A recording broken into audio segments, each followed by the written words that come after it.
Point 1ರಿಂದ 17ರವರೆಗೆ ಆಗಿದ್ರು ಕೂಡ ಸಿಕ್ಕಿದ್ದು ಬರೀ ಮಣ್ಣಷ್ಟೇ. ಹಾಗಿದ್ರೆ ಅನಾಮಿಕ ಹೂತಿಟ್ಟ ಶವಗಳು ಎಲ್ಲಿ?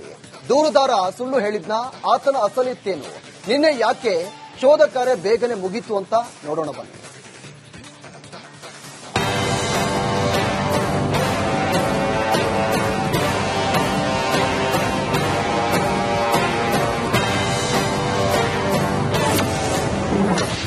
ಧರ್ಮಸ್ಥಳದಲ್ಲಿ ಅಸ್ಥಿಪಂಜರ ಶೋಧ ಕಾರ್ಯಕ್ಕೆ ಬ್ರೇಕ್. ಏಕಾಏಕಿ ಯೂಟರ್ನ್ ಹೊಡೆದ ಮುಸುಕುಧಾರಿ. ಧರ್ಮಸ್ಥಳದಲ್ಲಿ ಕಾರ್ಯಾಚರಣೆ ನಡೆಸಿದ ಎಸ್ಐಟಿಗೆ ಬರಿಗೈಯೇ ಗತಿಯಾಗಿದೆ. ಅಗೆದು ಬಗೆದು ಮತ್ತಷ್ಟು ಪಾಯಿಂಟ್ಗಳ ಆಳಕ್ಕೆ ಇಳಿದ ಅಧಿಕಾರಿಗಳಿಗೆ ಒಂದೇ ಒಂದು ಮೂಳೆಯೂ ಪತ್ತೆಯಾಗಿಲ್ಲ. ಅನಾಮಿಕನ ಮಾತು, ಎಸ್ಐಟಿ ನಿರೀಕ್ಷೆ ಎಲ್ಲವೂ ಮಣ್ಣುಪಾಲಾಗಿದೆ. ಎಸ್ಐಟಿ ನಡೆ ಮುಂದೇನು ಅನ್ನೋ ಯಕ್ಷ ಪ್ರಶ್ನೆ ಎಲ್ಲರನ್ನ ಕಾಡಿದೆ.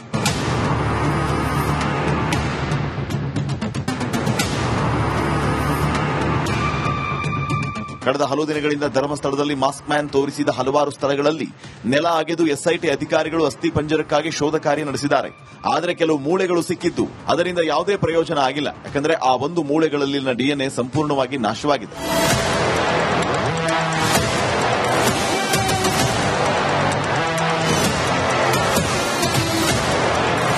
ಮುಸುಕುಧಾರಿ ವ್ಯಕ್ತಿ ತೋರಿಸಿದ ಎಲ್ಲಾ ಕಡೆ ಎಸ್ಐಟಿ ಅಧಿಕಾರಿಗಳು ನೆಲ ಅಗೆದಿದ್ದಾರೆ. ಆದರೆ ಇದುವರೆಗೂ ಆತ ಹೇಳಿಕೆ ನೀಡಿರುವುದಕ್ಕೂ ಯಾವುದೇ ಅಸ್ಥಿಪಂಜರ ದೊರೆತಿಲ್ಲ. ಇದೀಗ ಎಸ್ಐಟಿ ಅಧಿಕಾರಿಗಳು ಧರ್ಮಸ್ಥಳದಲ್ಲಿ ಅಸ್ಥಿಪಂಜರ ಶೋಧಕ್ಕೆ ಬ್ರೇಕ್ ಹಾಕಿ ಎಸ್ಐಟಿ ಕಚೇರಿಯಿಂದಲೂ ಕೆಲವು ಅಧಿಕಾರಿಗಳು ವಾಪಸ್ಸಾಗಿದ್ದಾರೆ. ಮುಸುಕುಧಾರಿ ಯೂಟರ್ನ್.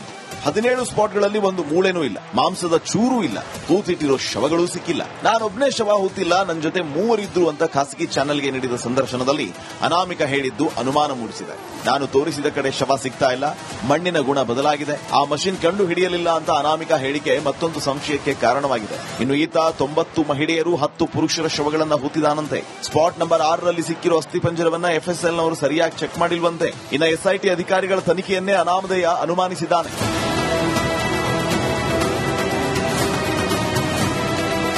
ನಾನು ಕಳ್ಳನಲ್ಲ, ನಾನೆಲ್ಲೂ ಓಡಿ ಹೋಗಲ್ಲ ಎಂದರು ಅನಾಮಿಕ. ನ್ಯಾಯ ಕೊಡಿಸಲೇಬೇಕು ಅಂತಿಲ್ಲ. ಹೆಂಡತಿ ಮಕ್ಕಳ ಮುಖ ನೋಡಿ 2.5 ತಿಂಗಳಾಯಿತು. ಡೆಡ್ ಬಾಡಿ ತೋರಿಸಿ ಊರಿಗೆ ಹೋಗ್ತೀನಿ ಎಂದಿದ್ದಾನೆ. ಆದರೆ ಶವ ಸಿಗದಿದ್ದಕ್ಕೆ ಹಲವು ಅನುಮಾನಗಳು ಹುಟ್ಕೊಂಡಿರೋದಂತೂ ಸತ್ಯ. Bureau report, Republic Kannada. Point 1ರಿಂದ 17ರವರೆಗೆ ಆಗಿದ್ರು ಕೂಡ ಸಿಕ್ಕಿದ್ದು ಬರೀ ಮಣ್ಣಷ್ಟೇ. ಹಾಗಿದ್ರೆ ಅನಾಮಿಕ ಹೂತಿಟ್ಟ ಶವಗಳು ಎಲ್ಲಿ? ದೂರುದಾರ ಸುಳ್ಳು ಹೇಳಿದ್ನ? ಆತನ ಅಸಲಿತ್ತೇನು? ನಿನ್ನೆ ಯಾಕೆ ಶೋಧ ಕಾರ್ಯ ಬೇಗನೆ ಮುಗೀತು ಅಂತ ನೋಡೋಣ ಬನ್ನಿ.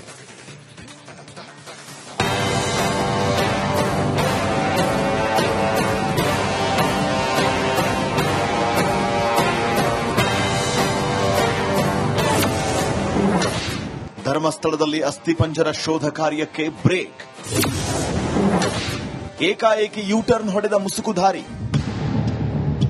ಧರ್ಮಸ್ಥಳದಲ್ಲಿ ಕಾರ್ಯಾಚರಣೆ ನಡೆಸಿದ ಎಸ್ಐಟಿಗೆ ಬರಿಗೈಯೇ ಗತಿಯಾಗಿದೆ. ಅಗೆದು ಬಗೆದು ಮತ್ತಷ್ಟು ಪಾಯಿಂಟ್ಗಳ ಆಳಕ್ಕೆ ಇಳಿದ ಅಧಿಕಾರಿಗಳಿಗೆ ಒಂದೇ ಒಂದು ಮೂಳೆಯೂ ಪತ್ತೆಯಾಗಿಲ್ಲ.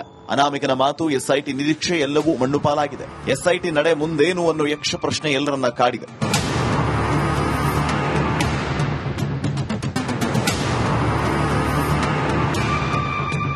ಕಳೆದ ಹಲವು ದಿನಗಳಿಂದ ಧರ್ಮಸ್ಥಳದಲ್ಲಿ ಮಾಸ್ಕ್ ಮ್ಯಾನ್ ತೋರಿಸಿದ ಹಲವಾರು ಸ್ಥಳಗಳಲ್ಲಿ ನೆಲ ಅಗೆದು ಎಸ್ಐಟಿ ಅಧಿಕಾರಿಗಳು ಅಸ್ಥಿಪಂಜರಕ್ಕಾಗಿ ಶೋಧ ಕಾರ್ಯ ನಡೆಸಿದ್ದಾರೆ. ಆದರೆ ಕೆಲವು ಮೂಳೆಗಳು ಸಿಕ್ಕಿದ್ದು ಅದರಿಂದ ಯಾವುದೇ ಪ್ರಯೋಜನ ಆಗಿಲ್ಲ. ಯಾಕಂದ್ರೆ ಆ ಒಂದು ಮೂಳೆಗಳಲ್ಲಿನ ಡಿಎನ್ಎ ಸಂಪೂರ್ಣವಾಗಿ ನಾಶವಾಗಿದೆ.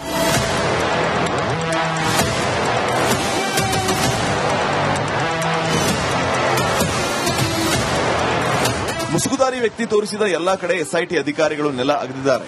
ಆದರೆ ಇದುವರೆಗೂ ಆತ ಹೇಳಿಕೆ ನೀಡಿರುವುದಕ್ಕೂ ಯಾವುದೇ ಅಸ್ಥಿಪಂಜರ ದೊರೆತಿಲ್ಲ. ಇದೀಗ ಎಸ್ಐಟಿ ಅಧಿಕಾರಿಗಳು ಧರ್ಮಸ್ಥಳದಲ್ಲಿ ಅಸ್ಥಿಪಂಜರ ಶೋಧಕ್ಕೆ ಬ್ರೇಕ್ ಹಾಕಿ ಎಸ್ಐಟಿ ಕಚೇರಿಯಿಂದಲೂ ಕೆಲವು ಅಧಿಕಾರಿಗಳು ವಾಪಸ್ಸಾಗಿದ್ದಾರೆ. ಮುಸುಕುಧಾರಿ ಯೂಟರ್ನ್. 17 ಸ್ಪಾಟ್ಗಳಲ್ಲಿ ಒಂದು ಮೂಳೆನೂ ಇಲ್ಲ, ಮಾಂಸದ ಚೂರೂ ಇಲ್ಲ, ಹೂತಿಟ್ಟಿರೋ ಶವಗಳೂ ಸಿಕ್ಕಿಲ್ಲ. ನಾನೊಬ್ಬನೇ ಶವ ಹೂತಿಲ್ಲ, ನನ್ನ ಜೊತೆ ಮೂವರಿದ್ರು ಅಂತ ಖಾಸಗಿ ಚಾನೆಲ್ಗೆ ನೀಡಿದ ಸಂದರ್ಶನದಲ್ಲಿ ಅನಾಮಿಕ ಹೇಳಿದ್ದು ಅನುಮಾನ ಮೂಡಿಸಿದೆ.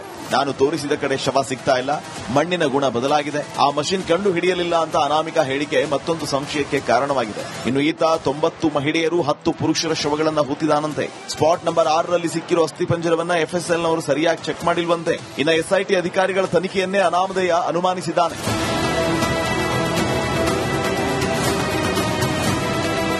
ನಾನು ಕಳ್ಳನಲ್ಲ, ನಾನೆಲ್ಲೂ ಓಡಿ ಹೋಗಲ್ಲ ಎಂದರು ಅನಾಮಿಕ.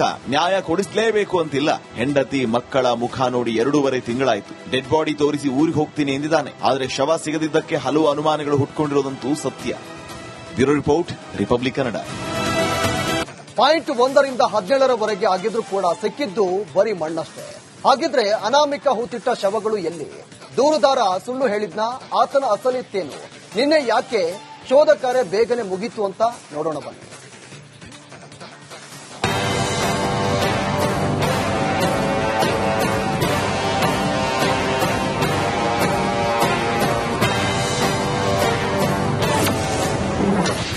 ಧರ್ಮಸ್ಥಳದಲ್ಲಿ ಅಸ್ಥಿಪಂಜರ ಶೋಧ ಕಾರ್ಯಕ್ಕೆ ಬ್ರೇಕ್. ಏಕಾಏಕಿ ಯೂಟರ್ನ್ ಹೊಡೆದ ಮುಸುಕುಧಾರಿ. ಧರ್ಮಸ್ಥಳದಲ್ಲಿ ಕಾರ್ಯಾಚರಣೆ ನಡೆಸಿದ ಎಸ್ಐಟಿಗೆ ಬರಿಗೈಯೇ ಗತಿಯಾಗಿದೆ. ಅಗೆದು ಬಗೆದು ಮತ್ತಷ್ಟು ಪಾಯಿಂಟ್ಗಳ ಆಳಕ್ಕೆ ಇಳಿದ ಅಧಿಕಾರಿಗಳಿಗೆ ಒಂದೇ ಒಂದು ಮೂಳೆಯೂ ಪತ್ತೆಯಾಗಿಲ್ಲ. ಅನಾಮಿಕನ ಮಾತು, ಎಸ್ಐಟಿ ನಿರೀಕ್ಷೆ ಎಲ್ಲವೂ ಮಣ್ಣುಪಾಲಾಗಿದೆ. ಎಸ್ಐಟಿ ನಡೆ ಮುಂದೇನು ಅನ್ನೋ ಯಕ್ಷ ಪ್ರಶ್ನೆ ಎಲ್ಲರನ್ನ ಕಾಡಿದೆ.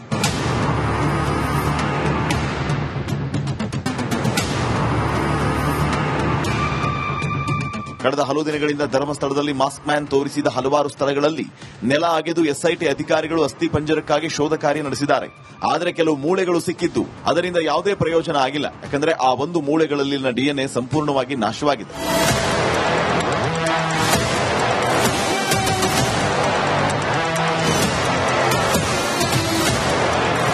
ಮುಸುಕುಧಾರಿ ವ್ಯಕ್ತಿ ತೋರಿಸಿದ ಎಲ್ಲಾ ಕಡೆ ಎಸ್ಐಟಿ ಅಧಿಕಾರಿಗಳು ನೆಲ ಅಗೆದಿದ್ದಾರೆ. ಆದರೆ ಇದುವರೆಗೂ ಆತ ಹೇಳಿಕೆ ನೀಡಿರುವುದಕ್ಕೂ ಯಾವುದೇ ಅಸ್ಥಿಪಂಜರ ದೊರೆತಿಲ್ಲ. ಇದೀಗ ಎಸ್ಐಟಿ ಅಧಿಕಾರಿಗಳು ಧರ್ಮಸ್ಥಳದಲ್ಲಿ ಅಸ್ಥಿಪಂಜರ ಶೋಧಕ್ಕೆ ಬ್ರೇಕ್ ಹಾಕಿ ಎಸ್ಐಟಿ ಕಚೇರಿಯಿಂದಲೂ ಕೆಲವು ಅಧಿಕಾರಿಗಳು ವಾಪಸ್ಸಾಗಿದ್ದಾರೆ. ಮುಸುಕುಧಾರಿ ಯೂಟರ್ನ್. 17 ಸ್ಪಾಟ್ಗಳಲ್ಲಿ ಒಂದು ಮೂಳೆನೂ ಇಲ್ಲ, ಮಾಂಸದ ಚೂರೂ ಇಲ್ಲ, ತೂತಿಟ್ಟಿರೋ ಶವಗಳೂ ಸಿಕ್ಕಿಲ್ಲ. ನಾನೊಬ್ನೇ ಶವ ಹೂತಿಲ್ಲ, ನನ್ನ ಜೊತೆ ಮೂವರಿದ್ರು ಅಂತ ಖಾಸಗಿ ಚಾನೆಲ್ಗೆ ನೀಡಿದ ಸಂದರ್ಶನದಲ್ಲಿ ಅನಾಮಿಕ ಹೇಳಿದ್ದು ಅನುಮಾನ ಮೂಡಿಸಿದೆ. ನಾನು ತೋರಿಸಿದ ಕಡೆ ಶವ ಸಿಗ್ತಾ ಇಲ್ಲ, ಮಣ್ಣಿನ ಗುಣ ಬದಲಾಗಿದೆ, ಆ ಮಷಿನ್ ಕಂಡು ಹಿಡಿಯಲಿಲ್ಲ ಅಂತ ಅನಾಮಿಕ ಹೇಳಿಕೆ ಮತ್ತೊಂದು ಸಂಶಯಕ್ಕೆ ಕಾರಣವಾಗಿದೆ. ಇನ್ನು ಈತ 90 ಮಹಿಳೆಯರು 10 ಪುರುಷರ ಶವಗಳನ್ನ ಹೂತಿದಾನಂತೆ. ಸ್ಪಾಟ್ ನಂಬರ್ 6ರಲ್ಲಿ ಸಿಕ್ಕಿರೋ ಅಸ್ಥಿಪಂಜರವನ್ನ ಎಫ್ಎಸ್ಎಲ್ನವರು ಸರಿಯಾಗಿ ಚೆಕ್ ಮಾಡಿಲ್ವಂತೆ. ಇನ್ನು ಎಸ್ಐಟಿ ಅಧಿಕಾರಿಗಳ ತನಿಖೆಯನ್ನೇ ಅನಾಮಧೇಯ ಅನುಮಾನಿಸಿದ್ದಾನೆ.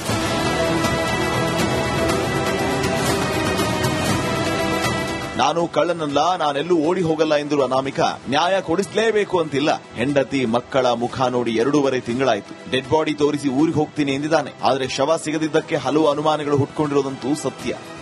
Bureau report, Republic Kannada. Point 1ರಿಂದ 17ರವರೆಗೆ ಆಗಿದ್ರೂ ಕೂಡ ಸಿಕ್ಕಿದ್ದು ಬರೀ ಮಣ್ಣಷ್ಟೇ. ಹಾಗಿದ್ರೆ ಅನಾಮಿಕ ಹೂತಿಟ್ಟ ಶವಗಳು ಎಲ್ಲಿ? ದೂರುದಾರ ಸುಳ್ಳು ಹೇಳಿದ್ನ? ಆತನ ಅಸಲಿತ್ತೇನು? ನಿನ್ನೆ ಯಾಕೆ ಶೋಧ ಕಾರ್ಯ ಬೇಗನೆ ಮುಗೀತು ಅಂತ ನೋಡೋಣ ಬನ್ನಿ.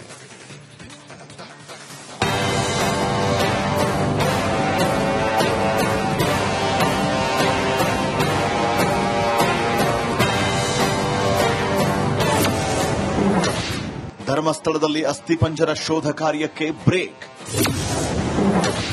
ಏಕಾಏಕಿ ಯೂಟರ್ನ್ ಹೊಡೆದ ಮುಸುಕುಧಾರಿ.